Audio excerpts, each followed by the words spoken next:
Hello everyone, welcome to GS education. My name is Geeta. आज मैं फिर आप लोगों के सामने आई हूँ क्लास 5th की एनसीईआरटी की बुक ईवीएस को लेकर। और इसमें हम जो है नेक्स्ट चैप्टर करेंगे। उम्मीद करती हूँ कि आप लोग सभी अच्छे होंगे और सबसे बड़ी बात, आप अपने प्रिपरेशन अच्छे से कर रहे होंगे, क्योंकि सीटेट का एग्ज़ाम आप ज़्यादा दूर नहीं हैं। जल्द ही आपके नोटिफिकेशंस आ जाएंगे, तो आप अपनी तैयारी शुरू कर दीजिए। एग्ज़ाम का वेट करने की कोई ज़रूरत नहीं है, अपना धीरे धीरे पढ़ते रहेंगे तो आप ज़रूर ये एग्ज़ाम क्लियर कर लेंगे। बहुत बड़ी बात नहीं है। आपके सामने पूरा मैं टू द पॉइंट्स में एक एक चीज़ क्लियर करवाऊंगी। आपका काम बस इतना है कि आप इसको अच्छे से पढ़ लें। तो चलिए स्टार्ट करते हैं। और एक सबसे बड़ी बात, अगर आपको वीडियो पसंद आए तो लोगों के साथ शेयर कीजिए, ताकि आपके साथ साथ जो भी लोग देख रहे हैं, आपके साथ साथ औरों को भी इसका फ़ायदा मिल सके। और जितने से ज़्यादा लोगों को फ़ायदा मिलेगा तो ही मेरी मेहनत जो है सफल हो पाएगी। मुझे लगेगा कि हाँ, कुछ मैंने किया है और इससे लोगों को फ़ायदा मिला है। तो चलिए हम स्टार्ट करते हैं। जो आज हम चैप्टर लेंगे वो हमारा चैप्टर है, आप लोगों को पता ही है, ये क्लास 5th चल रही है। क्लास 4th हमारे क्लास 5th का जो है हमारे क्लास 4th कंप्लीट हो चुकी है, क्लास 5th हमारी स्टार्ट हो चुकी है, जिसमें आज हम जो चैप्टर कवर करेंगे वो वो हमारा चैप्टर कौन सा है? Chapter 4 to 6। ये हमारा जो है आज हमारा कंप्लीट हो जाएगा। तो चलिए स्टार्ट करते हैं।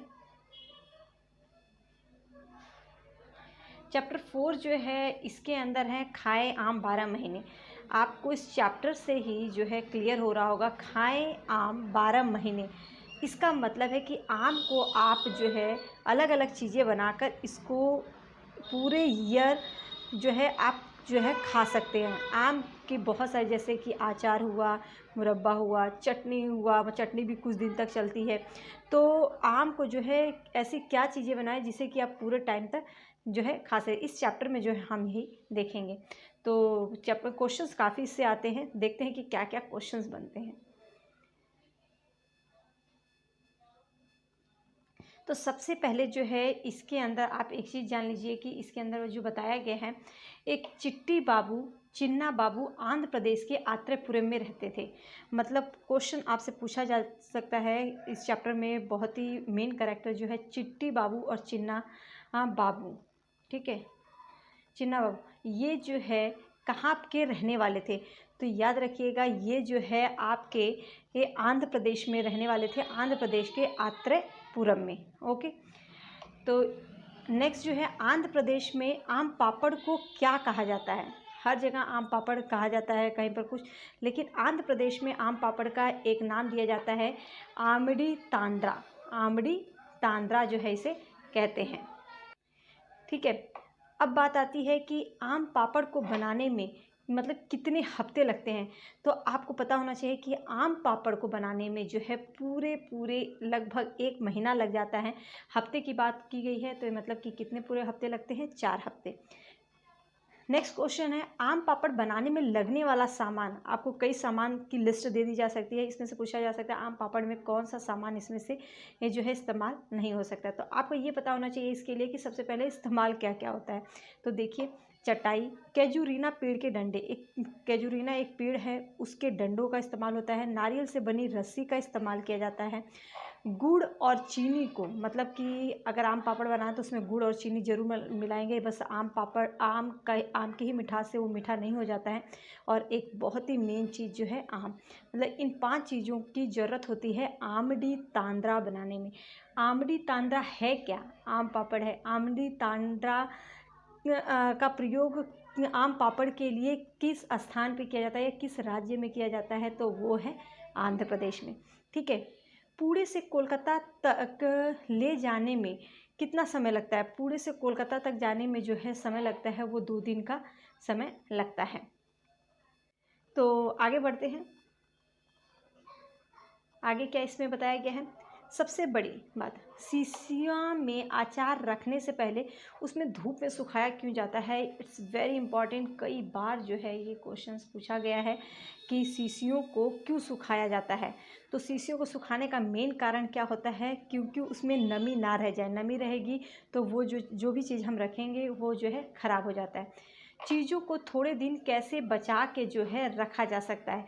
चीज़ों को थोड़े दिन बचा कर कैसे रखा जाता है, कुछ चीज़ें हैं उनको किस तरीके से आप इस्तेमाल करें, कि किस तरीके से रखें कि उनको लंबे समय तक इस्तेमाल कर सकें।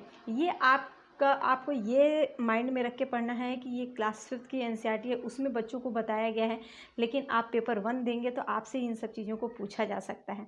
ठीक है। जिससे दूध को बचाने के लिए हम उबाल कर रखते हैं। अब कच्चा दूध ऐसे ही नहीं रख सकते, उबाल कर रखेंगे तो मतलब कुछ दिन रख सकते हैं। प्याज और लहसुन को हमेशा हम सूखे स्थान पर रखते हैं। धनिया को जो है हम जो है हमेशा अगर गीले कपड़े में बांध कर रखें तो वो काफ़ी टाइम तक रह सकता है। इसी प्रकार चावल को जो है हम एक कंटेनर में जिसमें पानी भरा जाता है उसमें रख सकते हैं। ठीक है। ये देखिए, अगर आपको पता हो, ये जो कटिंग है ये एनसीईआरटी की बुक की है, इसलिए आपसे इसे पूछा जा सकता है। पके हुए चावल को देखो गीले कपड़े में लपेट कर रखते हैं, हरा धनिया उबालते हैं, प्याज लहसुन खुले में रखते हैं नमी से। यहाँ पर हमें ये जो है मिलान करना है। ये मत सोचिएगा दूध को एक कटोरे में डालकर पानी के बर्तन में रख देना। नहीं, दूध को किस में रखा जाता है, दूध को हम उबालते हैं। ठीक है। हरा धनिया एक कटोरे में डालकर पानी के बर्तन में उसको जो है हम रख सकते हैं, खुले में रखते हैं नमी से बचाकर। पके हुए चावल को हम कैसे रखते हैं, प्याज और लहसुन को जो है हम कैसे रखते हैं, तो प्याज और लहसुन को हम खुले में रखते हैं उसको नमी से बचाकर। हरा धनिया को जो है कैसे रखा जाता है, गीले कपड़े में जो है इसको लपेट कर रख सकते हैं। पके हुए चावल को, अगर आपको कच्चे चावल को तो आप एक कंटेनर में बंद कर सकते हैं, लेकिन पके हुए चावल को आप एक कटोरे में डाल कर रखेंगे जिसमें पानी का बर्तन हो, तो वो चावल जो है आपका जल्दी ख़राब नहीं होगा। उम्मीद करती हूँ कि ये आपको अच्छे से क्लियर हो गया होगा। तो इसके साथ साथ इन चीज़ों को भी थोड़ा सा पढ़ लेना, एक दो अलग है। चलिए आगे बढ़ते हैं। नेक्स्ट चैप्टर जो है हमारा, ये चैप्टर 5th है। चैप्टर 5th में जो है बीजों के बारे में बताया गया है, कौन कौन से बीज रहित होते हैं, चीज़ें रहती हैं, कौन सी सब्जी बीज रहित होती है, किस में बीज होती है, इनके बारे में हम पढ़ेंगे। बहुत ही ईजी चैप्टर है।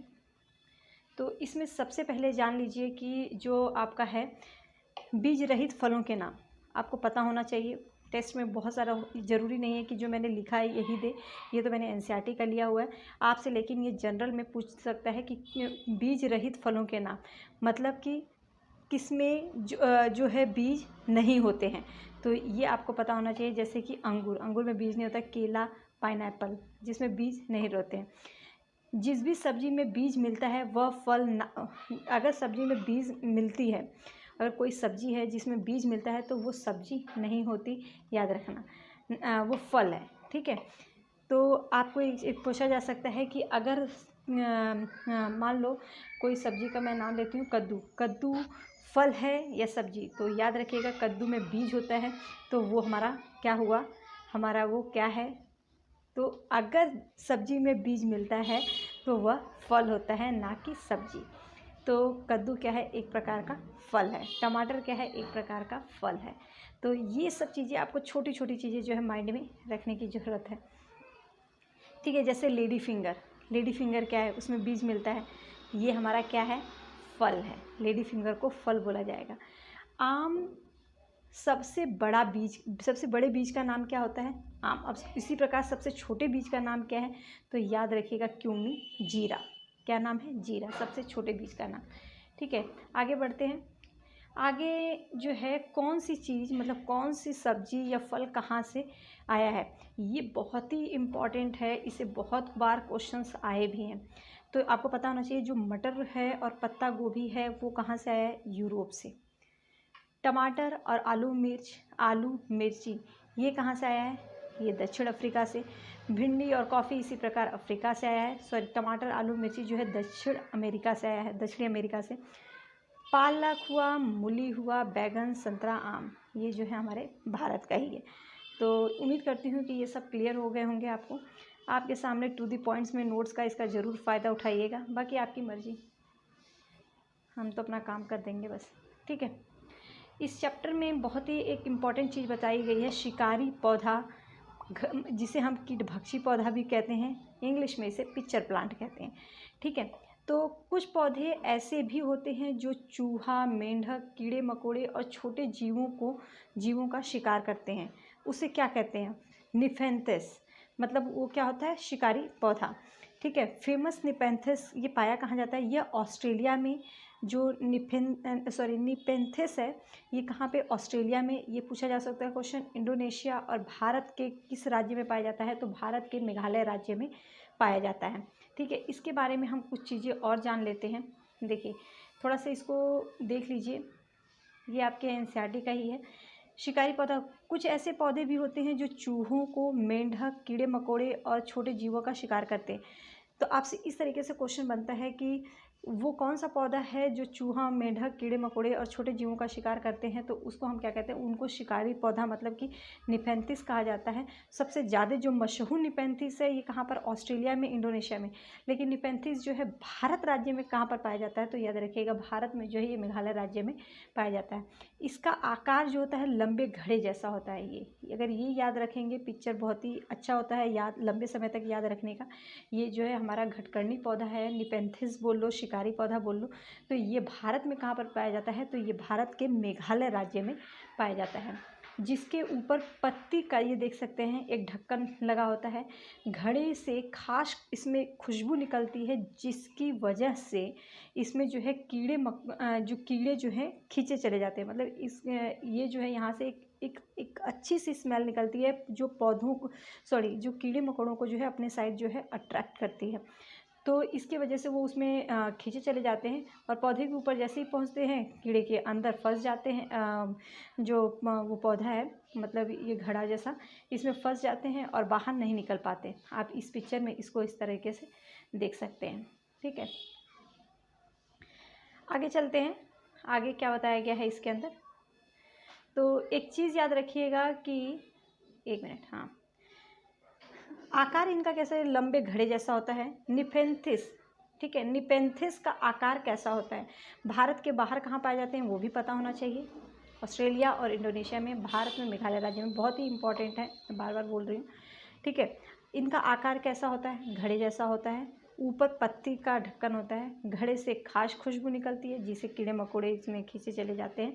बाकी आपको जो निपेंथिस द्वारा भोजन बनाते हैं, और नाइट्रोजन की मात्रा जो है, इसको नाइट्रोजन की मात्रा की पूर्ति के लिए जो है ये काम कर ये जो है करते हैं।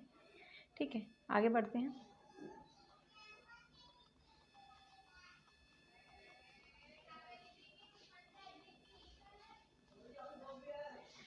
आगे जो है बहुत ही इम्पॉर्टेंट है बेलक्रो। बेलक्रो क्या होता है, वैसे अगर आपको पता है तो कमेंट सेक्शन बताइएगा। बेलक्रो बहुत लोगों को पता होगा, छोटा छोटा जो एक बीज टाइप का होता है, उस पर कांटे लगे होते हैं। हम पढ़ लेते हैं। बेलक्रो की खोज जो है कब और किसने की थी, पता होना चाहिए। 1948 में जॉर्ज मेस्ट्रल नामक एक आदमी ने की थी। इसकी घटना को जो है यहाँ पर आप पढ़ सकते हैं। बेलक्रो बीजों के छोटे छोटे हुक से बने होते हैं। जो बेलक्रो जो होता है वो बीजों के छोटे छोटे हुक से बना होता है। ये घटना 1948 की है। इसके अंदर ये जो है जॉर्ज मेस्ट्रल की एक कहानी है जो बेलक्रो के बारे में बताती है। आपके लिए बहुत ही इंपॉर्टेंट है, क्योंकि चीज़ें अगर आप थोड़ा सा अच्छे से पढ़ लेंगे तो ये इसका पूरा फुल आइडिया मिल जाएगा। कटिंग रखने का मेरा मेन मकसद यही रहता है एनसीईआरटी के बुक का, कि आप उसको देखें और अपने माइंड में लंबे टाइम तक रख सकें। ठीक है, आगे बढ़ते हैं। जो हमारा नेक्स्ट चैप्टर है वो है हमारा चैप्टर 6। ठीक है, तो चैप्टर 6 जो है बूंद बूंद दरिया, बहुत ही इंपॉर्टेंट चैप्टर है। क्या है, बूंद बूंद दरिया। अब इसको देखते हैं इस चैप्टर में क्या बताया गया है।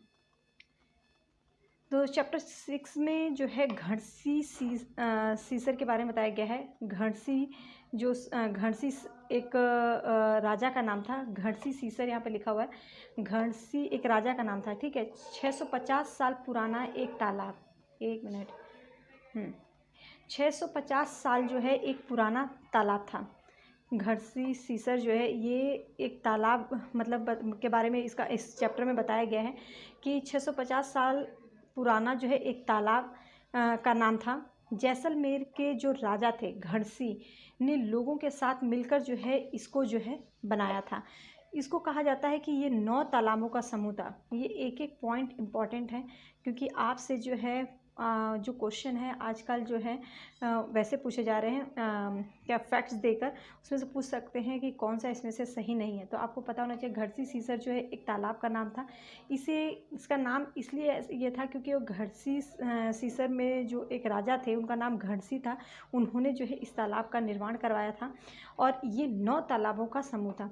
इसमें जब एक तालाब में पानी भर जाता तो पानी बाहर बहकर दूसरे तालाब में चला जाता है। इसके बाद तीसरे तालाब में, मतलब जैसे जैसे तालाब भरता जाएगा उसके बाद जो है दूसरे तालाब में उसका पानी चलता जाएगा। इस तरह से 9 तालाब जो है भरते थे।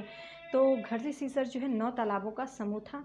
घड़सी नाम का एक राजा ने इसे बनवाया था, ये आपको पता होना चाहिए। और कितना पुराना, 650 साल। इस तरह 9 तालाब भर जाते थे। ये सब आपस में जो है जुड़े हुए होते थे। ठीक है, आगे चलते हैं। अलबरूनी, जो इस तालाब के बारे में जिस लेखक ने व्याख्या की है उसका नाम जो है अलबरूनी, बहुत ही इम्पॉर्टेंट है। अलबरूनी आए कहाँ से थे? तो अलबरूनी जो है उज़्बेकिस्तान से आए हुए एक यात्री थे। अलबरूनी कहाँ से आए थे? उज़्बेकिस्तान से। ये हैं अलबरूनी महाशय, जिन्होंने हम तालाबों के भारत में आए हुए एक लेखक थे जो कि मुग़लों के टाइम पे आए थे और इन्होंने जो है भारत में किसका वो किया था? भारत में जो है तालाबों की व्याख्या बहुत ही अच्छे से की है। अलबरूनी ने तालाबों के बारे में लिखा है, यहाँ के लोग तालाब बनाने में जो है बहुत ही माहिर है। तो अलबरूनी ने किस चीज़ के बारे में व्याख्या की है? तालाब के बारे में। बहुत सारी चीज़ें दे सकते हैं, उसमें से पूछा जा सकता है, तो आपका आंसर होना चाहिए तालाब। बड़े बड़े भारी पत्थरों को लोहे के कुंडों और सीढ़ियों से जो है ये, एक मिनट, चारों तरफ चबूतरे बनाए जाते थे।